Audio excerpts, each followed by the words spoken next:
Hey, viewers. All right, welcome back to some more Let's Play Tormenture. Um, it's been a while. It's been 2 months since we last played this game. And I'd like to say that I'm ready for more puzzles finally after such a long break. I wanted 2 weeks, we got 2 months. But viewer, I lost my patience almost immediately when trying to navigate using this bridge and began yelling at the game again. So off screen, I have got us to the end of the game, and we're going to see an ending. I like to finish the games I start. That includes games that, viewer, I'm just going to say it. Games I don't like. This game is one I don't like. I like a lot of things about the game, but overall, it's not the type of game I enjoy. And so let's talk about this for a bit, and then we'll get going. We'll see the ending, and that will be it. This game does some things very well. I very much like the idea of how they've made us use a particular item throughout a dungeon. Like using the different types of seeds, or using this bridge to navigate around, or using the magnet in rather unique ways that I would never have expected us to have done back in 1980, whatever it was that Adventure had originally come out. It was interesting to see how they did it. I like the idea of this world that they crafted, and I like some of the interactions that take place here in our room with the game here. It's a game within a game, and I like this. We did this with Inscription, which was one of the few games of this sort that I've done before. I like it. But well, hold on. The sounds are appropriate, I think. I liked some of the creepiness that happens in our world in relation to some of the bosses that we're fighting. I really like the graphics of some of the creatures that we see here when they do the movie thing. Like the creature screaming at us in the cave when we get like a movie-looking thing of it with the old graphics here in this game. I think the music is appropriate as well. And I like the Easter eggs that they have. I recognize a few of them. Much appreciated those. Like, it's good. I like the single save going forward. Also, that would make sense for the time. Like, you don't get multiple saves or stuff of that sort. So I think they nailed the atmosphere of the game, given the type of game that we're trying to play. I am not a puzzle connoisseur. There was a game we played a long time ago called Vaporum Lockdown, and there was the original Vaporum game that we played as well for the channel. Vaporum is a grid-based combat game. It is like Grimrock, or like Eye of the Beholder in nature. Vaporum, the first one, was centered around combat, and it had puzzles, as you would expect. Those puzzles could be quickly solved when you saw what to do. And interspace between the puzzles was combat. There was probably as much combat as there was puzzles, but combat was more involved, required a good amount of planning and care, and the game centered around it. Puzzles were something you did in between the combat, and they didn't take too long to solve. Vaporum Lockdown was a puzzle game first. The puzzles were much more complex, much more time-consuming to solve, and combat was much easier. It was what you did in between the puzzles that you solved. The combats would be over very quickly, and I felt that whatever character build you had, and your character's stats were not oriented to solving puzzles, but for combat, didn't matter really. It would all feel exactly the same, given how easy combat was in the game. So if you like the puzzles, in particular puzzles that required you to do timing, moving things around, flipping switches, getting from place to place, much like this game does, Vaporum Lockdown is a good game, but it's not what I was looking for. When I picked up this game, I expected some sort of adventure game that had some horror in it. And while it looks like adventure, I will say it doesn't play like adventure. Adventure, I remember killing dragons with a sword in it. Like, up to 3 or 4 of them. And it was pretty nerve-wracking fighting those dragons. Here, we fought one thing. Well, maybe more with the sword, running around and slicing things with it. But that's not what this game is, right? It's a puzzle game. We lost the sword early on. It was like a subversion of my expectations. And I wanted more of what I originally played here, with the sword in the very first prologue. But that's not what we got. And to be honest, I don't like puzzle games like this very much. It's a bit unfair for me to then, I think, really review this game or even have played it. Because as you could tell, as I continued with the game, I began to dislike it more and more as I began to realize I'm not going to get the game I kind of wanted. I needed that break so I could prepare myself to get to the finish line, and here we are. So, 1 or 2 more things, and then we're off. Thank you, viewers, for watching what you did.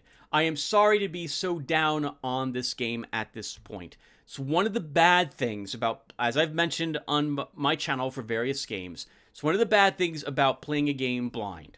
If I like the game, it's fantastic. If I don't like the game, I begin to really hammer the things I don't like about the game. And this detracts from the enjoyment that both of us will have playing the game. I don't like playing it. You guys won't like watching it because of how negative I am on it. If I had known this is how this game would have ended up, I never would have recorded it to begin with. But I had played the very beginning. I thought, this is great. This is what the rest of the game is going to be like. And then it was not that at all. It was not that whatsoever, which was very disappointing for me. And it could have made up for it if the horror aspects were great, but the pacing feels so wrong with the horror.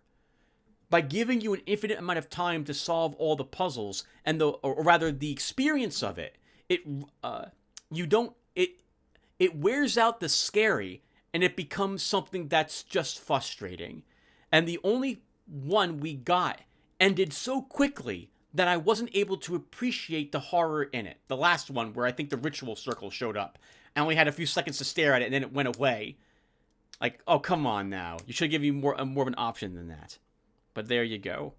So, now that that's all said, thank you guys again for watching. We'll go ahead and beat the game. We'll see the credits. You guys know my thoughts on the game. We'll finish another one from my channel. I hope to see you in the next game, whatever that will be. Let's do it. I suppose I should mention that to solve the puzzle room that I had last been in... Oh...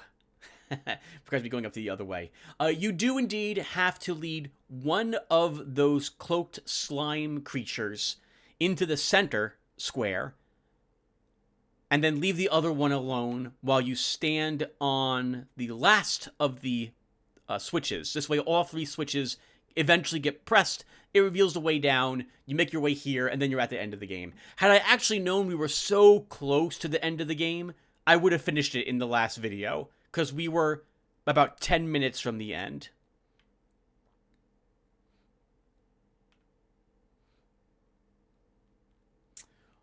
We get to see all the people who we've seen before throughout our game.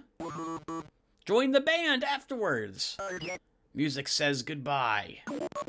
The gate is open. There is no escape. Yo, yo, yo, yo! Jump inside. There's no turning back. I'm not meat. I'm still hungry.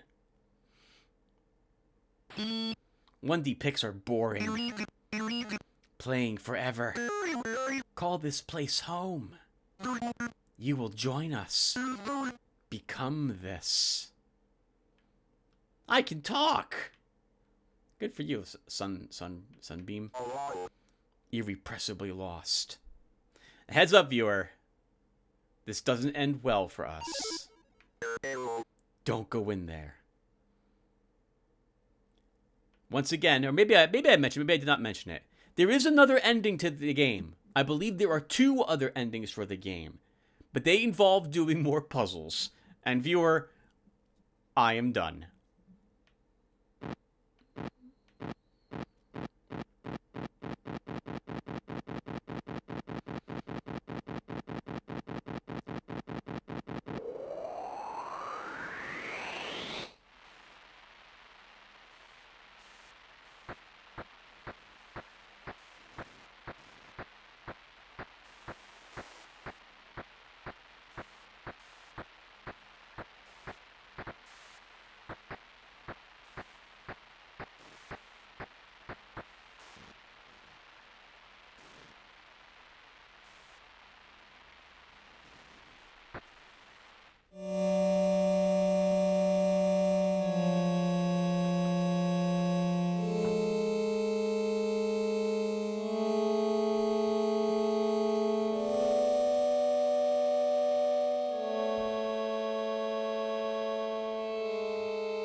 Alright, there's our unhappy ending, dragged into the television.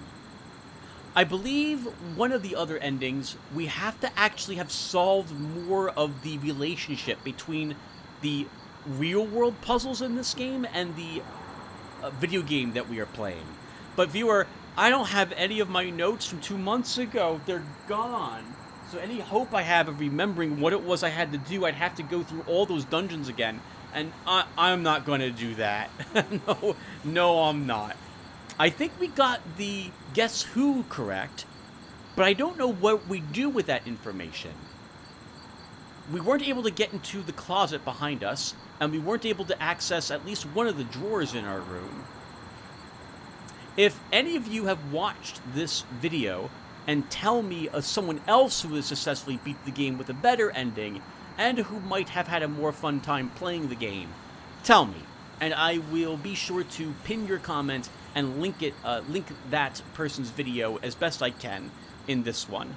Hopefully people will go and get some more enjoyment from someone else playing this game than they would have from me. And once again, viewer, I am sorry. I don't do well doing these types of puzzle games. I like Ancrus puzzles very much, things where I have to consult a book or notebook or look up documents and keep notes of that sort. Once again, some of the games here were like that, but I don't like so many room puzzles right in a row that involve timing and moving around things and so on. After a while, I just need a break from it for something else, and that just didn't happen. So thank you again for watching, guys. I hope this ending is acceptable for all of us. An unhappy ending would make sense, given the type of game we were playing, as it were, like getting sucked into the video game. Why should we win? Why wouldn't the video game win? And that ends it, guys. So, thank you again for watching one more time, and I will see you all later. Take care, everyone.